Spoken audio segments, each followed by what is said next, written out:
Welcome viewers to the series Exploring Careers and Innovation. This episode is titled Marketing and Customer Success, Growth Hacking, Brand and Customer-Centric Innovation.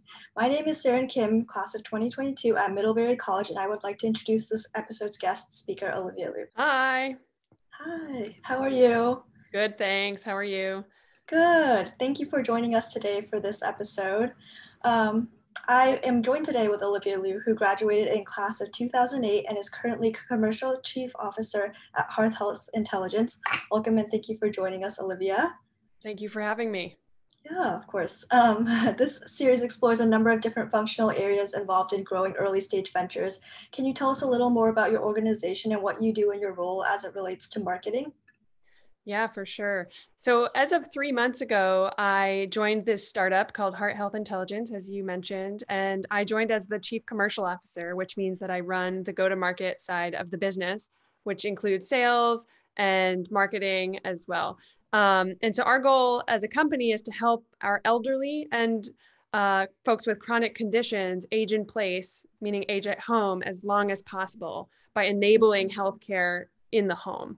Our first product is very unique. It's a smart toilet seat that will install on standard toilets, where we put a bunch of sensors inside the seat that will measure key health parameters to give insights into what's happening between doctor visits and when we're in our own environment at the home. But maybe this is helpful too. Before this role, I was, for the last 4 years, I was an early stage investor at a venture capital firm called General Catalyst. I was based in Boston, but we had offices in Boston, New York, and in California. And so my job there was to meet with entrepreneurs who were solving problems and in the world. And my focus was looking at companies at the intersection of software and healthcare. So that might also be relevant. I'm happy to chat about those. Definitely. Thanks for sharing. That actually sounds super interesting. I was just wondering, what would you say? I'm sure there are many different rewarding aspects of the role, but what would you say is most interesting and fun working there? Yeah, I think there's so many things, as you mentioned. Being in an early stage startup is really like drinking from a fire hose, because there's just so much to do, and you feel like you're constantly in a race to be the first at what you're doing. But most interesting to me is just starting something from scratch. It means that you have a blank slate to create the dream version of whatever it is that you're doing, which is amazing, but it's also really intimidating because it means there's not necessarily a playbook of how to do it for your company. But the plus side is you get to define the culture and the mission and the values for the organization, which is, and be part of that, which is really exciting to me. Definitely. I guess kind of on the flip side, what would you say is most challenging in this role, kind of as an early? What I think is relevant for this group is that, when you join an early stage company, there's a lot of people who try to build startups, and the rate of startups that don't become real companies eventually or over time have to shut down is very high. And so, I think that having a risk tolerance and being okay with that uncertainty is very important. And that is challenging to just to think that, it might not be successful, even though we are going to do everything that we can to make it successful. So I think, and I talk to a lot of young people about the level of risk that they want to take in their first stages of their career, because if you're able to sit with the uncertainty, it's an amazing opportunity, but you have to be okay with the fact that it might change, or the mission might change, or you might have to pivot. You hear that word a lot in startups, where the strategy might change just based on market dynamics or new entrants or whatever it might be, or you learn something about the product market fit, for example. Oh, definitely. No, I totally agree with that. Speaking kind of more on the marketing side, I was kind of wondering what you think about how marketing in an early stage venture is different from, let's say, a larger organization. Yes, what's interesting is that we're actually going through a rebranding right now at this company. So right now we're called Heart Health Intelligence, but we're going through a renaming exercise, partly because what's so important is in a name and a brand, more than a name, but a brand is, putting your stake in the ground of where do you want to be known? Where do you want to be the best? And for us, our name, Heart Health Intelligence, really speaks to heart health, which is mostly received by people who see that as cardiovascular related support. And while that's really important, our vision is so much bigger beyond just cardiovascular health. And so we're in this process of rebranding. And I think what's really interesting is that in that process is it lets you pause, it forces you to pause and think, what is it that we want to stand for? And our brand, where do we put that stake in the ground? And who does it need to speak to? So what are those personas that you need to make sure that this brand messaging resonates with? And what are the pain points that person has that you need to speak to, right? That you need to hit so that you can, when they hear your message, they really feel, oh yeah, that's it. And the difference, I think, I can't remember if you mentioned this in your question, but the difference between a startup and a big organization is that you have less resources. Yeah. If you're doing marketing in a huge company, you're trying to help figure out how to allocate resources among different channels, right? Whether it's search engine optimization or online advertisements or TV ads or whatever it might be, radio. At an early stage startup, you have a lot fewer resources, so you have to be more creative. And from the investment perspective, this was something that we looked for in our entrepreneurial teams. And it's important for all startups is, having a hacker mindset of how do you still make a big splash? How do you still make, get your messaging to resonate without the funds to do a huge ad campaign, for example? Yeah, definitely. Speaking on that part, I was just kind of wondering, I know you said you were going through the rebranding process. Would you say there are any key moments where you knew that you wanted to continue with the rebranding process and kind of shift the message that not message, but the I guess it's the message that you're saying with heart health? Yeah, it was when we started doing our preliminary interviews with doctors, it became clear to us that the heart health intelligence name started to pigeonhole us into a specific indication or practice area. And when we would speak to hospitals, for example, they received that messaging as kind of, oh, well, this must be for heart failure and cardiovascular disease, which is where we want to start. But definitely. The possibility is just much greater than that. Oh, definitely. No, that totally makes sense. I guess one of the another question I had was I'm just curious is what is the day-to-day work like for you at Heart Health right now? Great question. All right. So first I'm meeting with a health system, for example. I'll just give you an example day where I meet with a health system where we're developing a partnership. So health system is a hospital system. That's another name for a hospital system. So we're meeting with one, for example, that's well known down in Florida, and they we're hoping to build a relationship with them to do some studies on our device. And so we're talking through what are the study questions that we want to answer in this study. So we're working hard on trying to land on the definition of our study. And then the next piece of work that I'm just going through my day on Friday, is a regulatory call, because this is a clinical grade device. So we're going through the regulatory process with the FDA to make sure that our device meets all the standards to get FDA clearance, is what we're pursuing. And so working through with our regulatory consultants on what that path looks like, what are our requirements to get there. And then I was on with our branding agency that we're using to help, we're working with to help us with this rebrand, where they're explaining their process to come up with new names. And so they're presenting those back to us this week. And then there's a lot of research on the go-to-market side to figure out what organizations, how do we prioritize organizations that we're talking to that might be good customers, and then putting that into a deck that I am presenting on Tuesday, so into a PowerPoint presentation, back to my leadership team for discussion, and that's just an example of a few hours. No, that definitely sounds like a very interesting day. No, that was very helpful and fascinating to hear, especially, you know, all the different aspects of, you know, running that company and, you know, working. That definitely was very interesting to hear.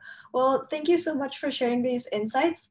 I'm curious about your own experience from campus to career. So at Mid, I know you majored in international relations and affairs. Could you tell us like the rest of your story? Like what has been important to you and what helped you define, you know, moving to this current path you are on now? For sure. It's been quite a roundabout journey for me. And, you know, I think in retrospect, you can say, oh, it all makes sense. But my guiding principle was to really stay true to my core, which is very mission driven. And I think that resonates with a lot of Middlebury folks, a lot of my friends as well from my time at Mid.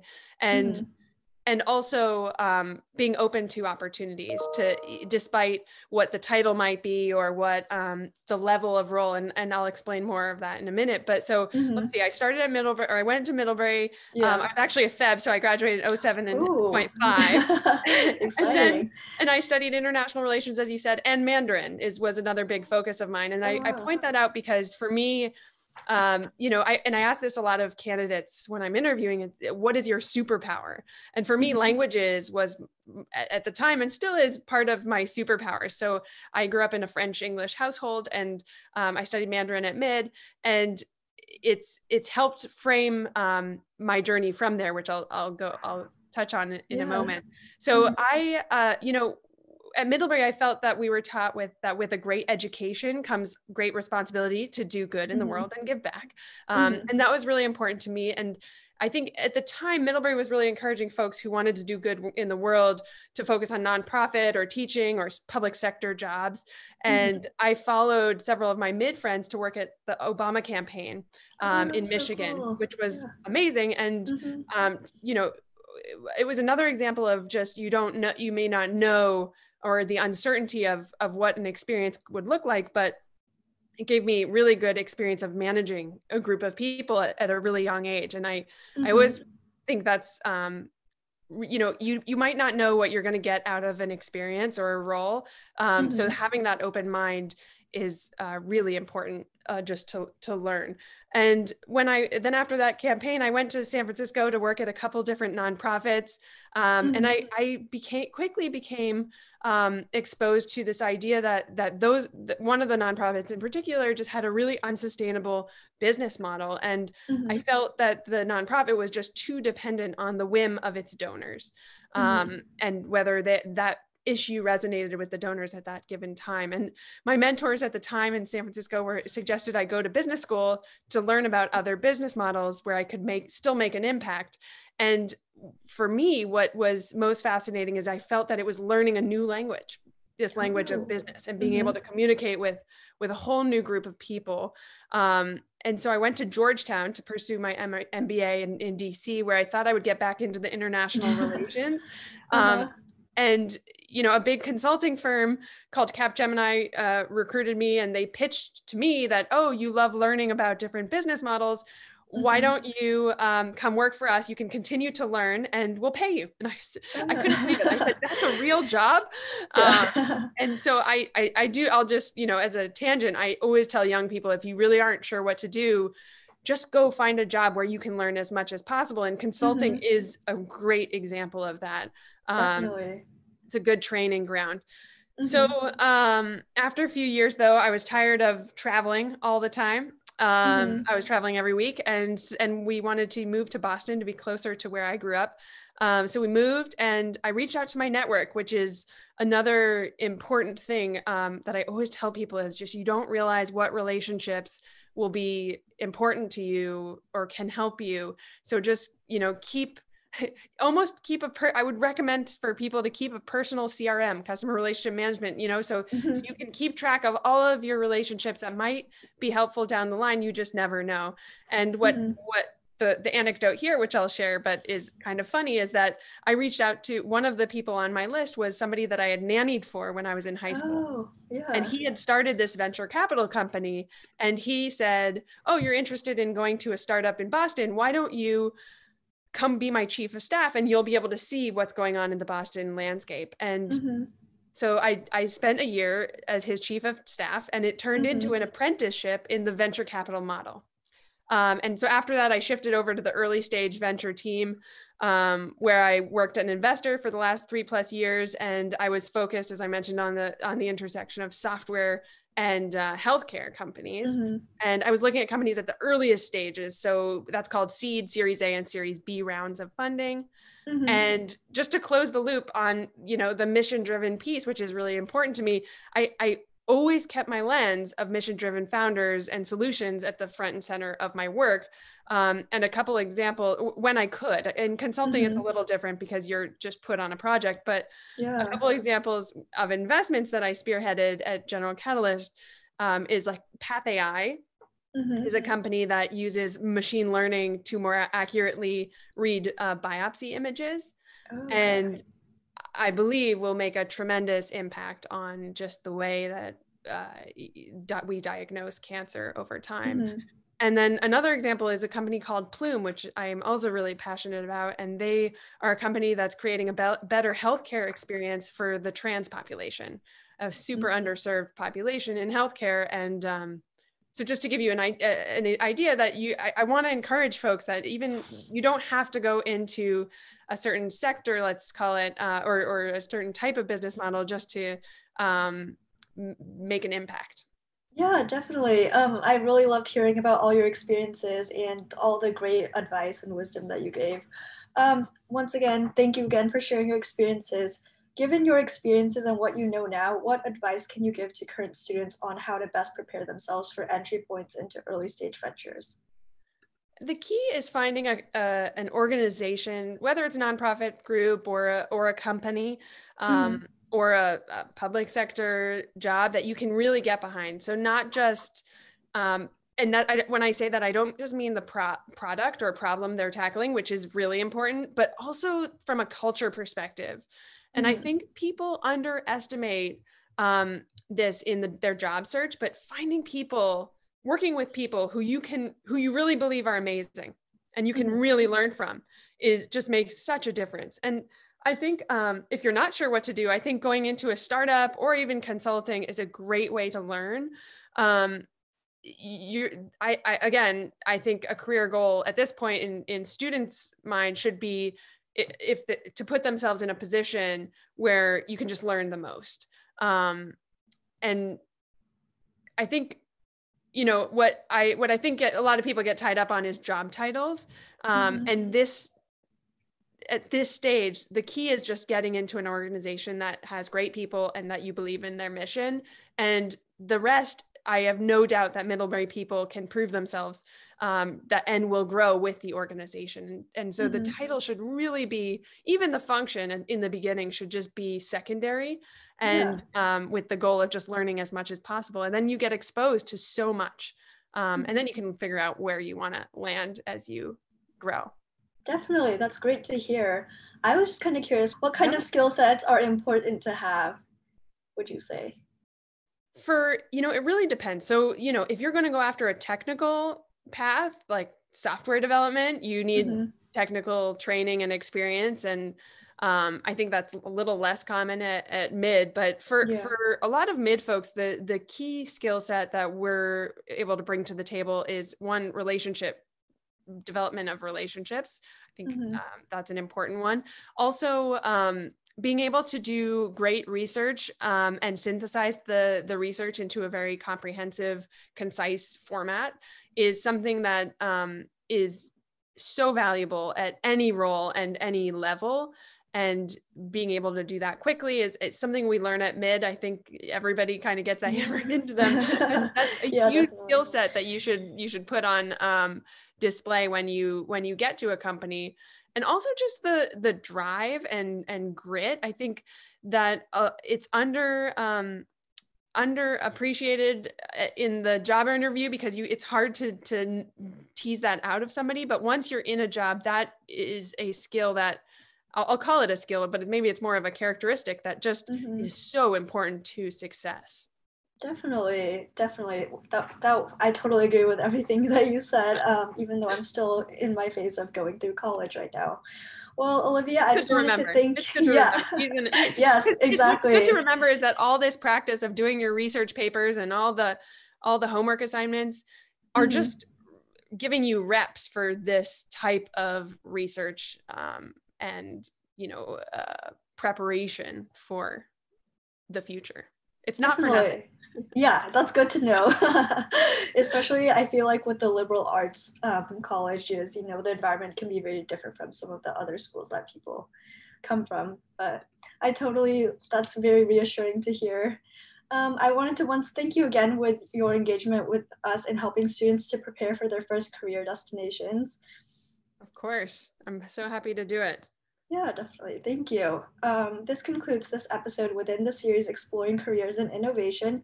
In closing, I want to encourage viewers to tune in to get career perspectives and advice from a number of professionals in a broad variety of organizations in other episodes in this series. I also want to encourage you to tune into other MIDDVantage series, which can be accessed through the events and programs tab on the CCI website. Thank you again for watching.